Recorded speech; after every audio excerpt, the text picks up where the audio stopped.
Assalamualaikum warahmatullahi wabarakatuh. Perkenalkan, nama saya Irnawati dengan NIM 010212823289. Baiklah, pada video kali ini saya akan memberikan penjelasan mengenai kurva ekuilibrium. Nah, pada kali ini kita akan membahas materi tentang kurva ekuilibrium yang dilihat pada 4 sisi, yaitu pada sisi klasik, sisi Keynes, sisi Pascal, dan juga Noether. Baiklah, memasuki pembahasan yang pertama, itu ada kurva ekuilibrium dari sisi Keynes. Nah, pada sisi Keynes ini bisa kita lihat ada dua kurva, di mana kurva A itu kurva keadaan pasar barang dan jasa, dan kurva B kurva tenaga kerja.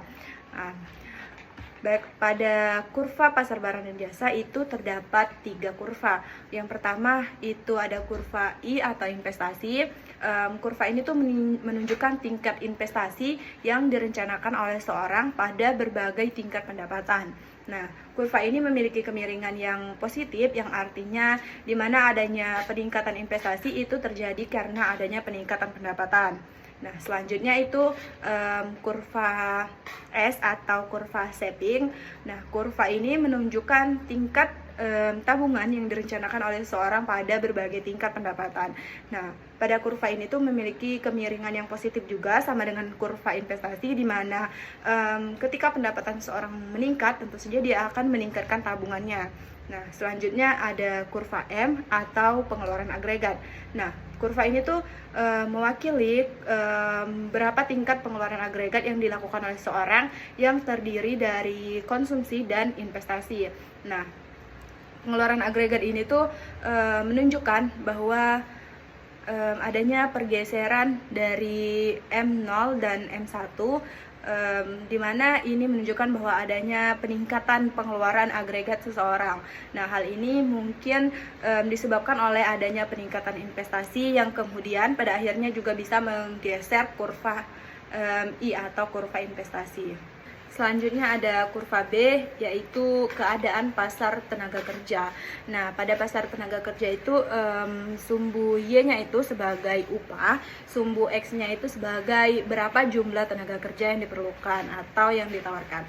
Nah, pada kurva pasar tenaga kerja itu terdapat dua kurva, yaitu pertama ada kurva P atau penawaran atau kurva permintaan tenaga kerja.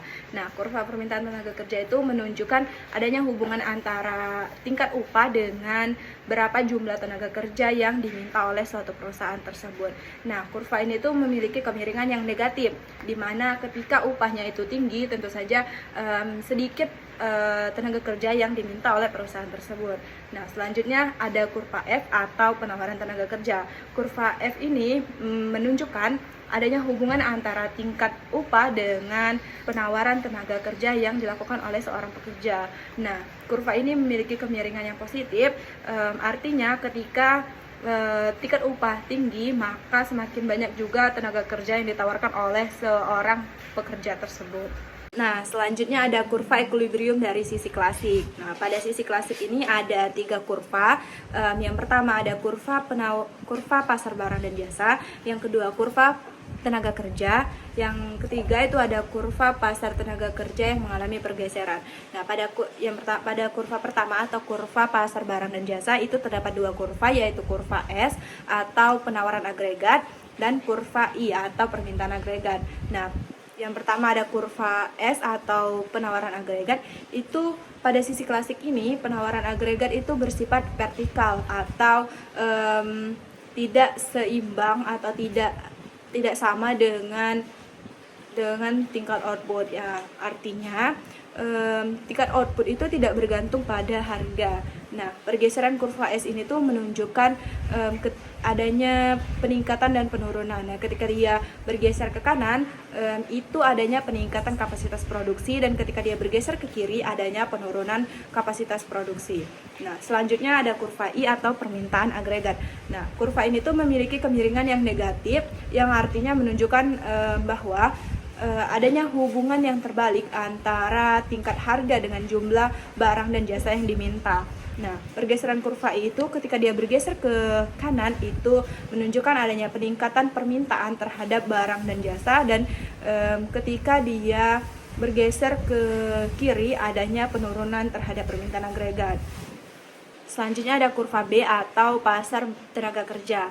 Nah, pada pasar tenaga kerja dari sisi klasik itu memiliki dua kurva, yaitu kurva P dan kurva F. Nah, kurva P ini tuh permintaan dari tenaga kerja dan kurva F itu tuh penawaran dari tenaga kerja.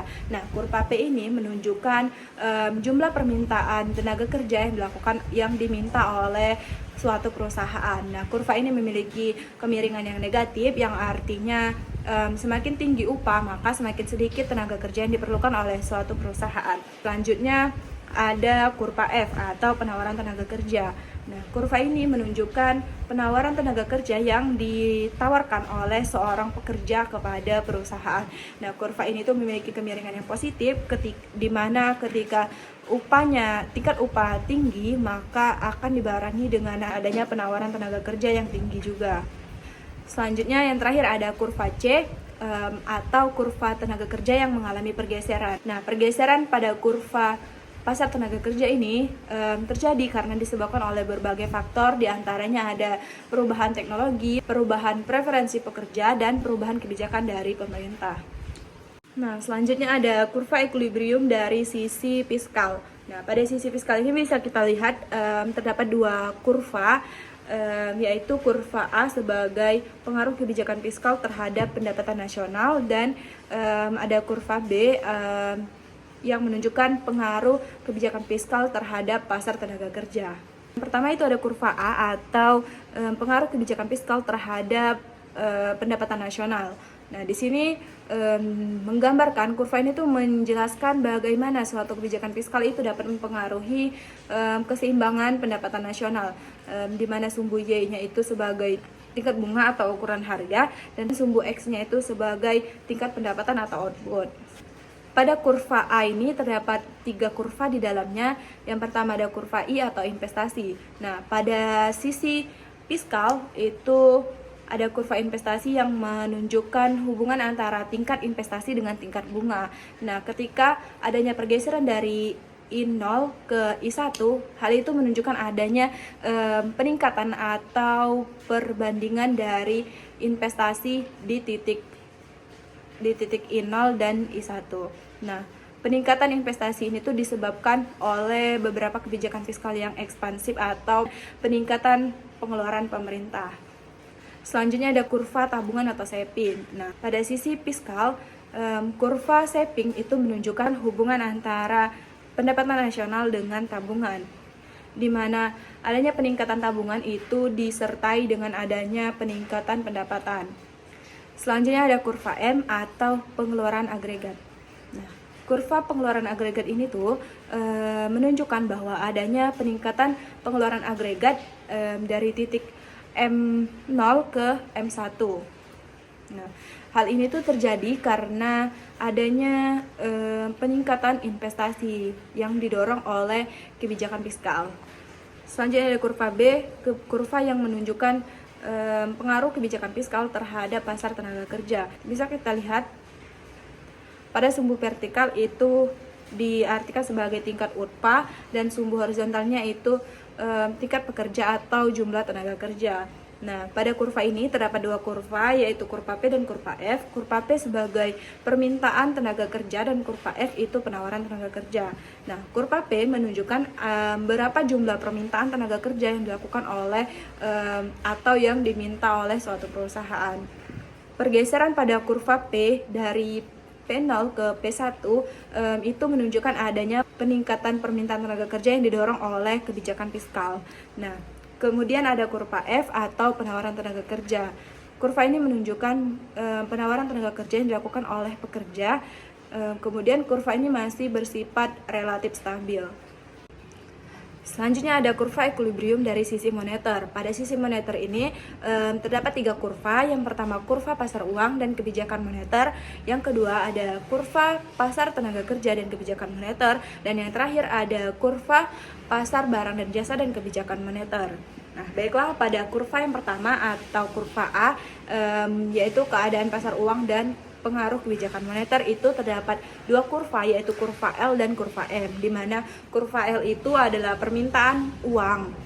Itu yaitu kurva L ini menunjukkan adanya tingkat permintaan uang yang merupakan fungsi dari suatu pendapatan. Terjadinya pergeseran dari kurva L itu tentu saja adanya peningkatan dan penurunan pendapatan. Kemudian ada kurva M atau kurva penawaran uang. Nah, pada kurva ini tuh menunjukkan adanya tingkat penawaran uang yang terjadi peningkatan dari titik M0 ke M1 yang itu menunjukkan adanya peningkatan penawaran uang yang disebabkan oleh adanya kebijakan moneter yang ekspansif. Nah, hal ini tuh disebabkan oleh adanya kebijakan moneter yang ekspansif seperti adanya pembelian obligasi oleh bank sentral. Nah, kemudian ada yang kedua, ada kurva pasar tenaga kerja dan kebijakan moneter. Nah, pada pasar ini terdapat dua kurva, yaitu kurva P dan kurva F, di mana kurva P itu permintaan tenaga kerja yang menunjukkan tingkat tenaga kerja yang diminta oleh suatu perusahaan. Nah, yang kedua ada kurva F atau penawaran tenaga kerja yang menunjukkan tingkat penawaran tenaga kerja yang dilakukan oleh seorang pekerja. Kurva selanjutnya ada kurva pasar barang dan jasa dan kebijakan moneter.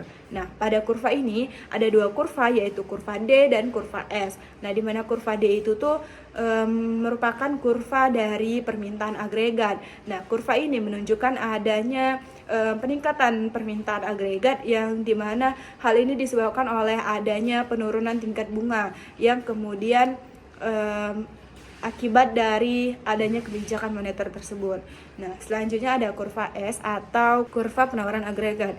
Nah, kurva penawaran agregat ini juga menunjukkan adanya pergeseran pada kurva penawaran agregat. Nah, kemudian bisa kita simpulkan dari ketiga kurva tersebut, kurva ini tuh menunjukkan bahwa adanya pengaruh kebijakan moneter yang ekspansif atau peningkatan penawaran uang yang kemudian akan mempengaruhi suatu ekonomi. Kemudian penurunan tingkat bunga itu dapat menyebabkan peningkatan pada investasi dan permintaan agregat yang kemudian juga akan menyebabkan peningkatan terhadap pendapatan nasional, tenaga kerja, dan tingkat harga. Baiklah, itu saja yang bisa saya sampaikan mengenai kurva equilibrium dari sisi klasik, moneter, fiskal, dan Keynes. Apabila ada kata-kata yang kurang, saya mohon maaf. Saya akhiri. Wassalamualaikum warahmatullahi wabarakatuh.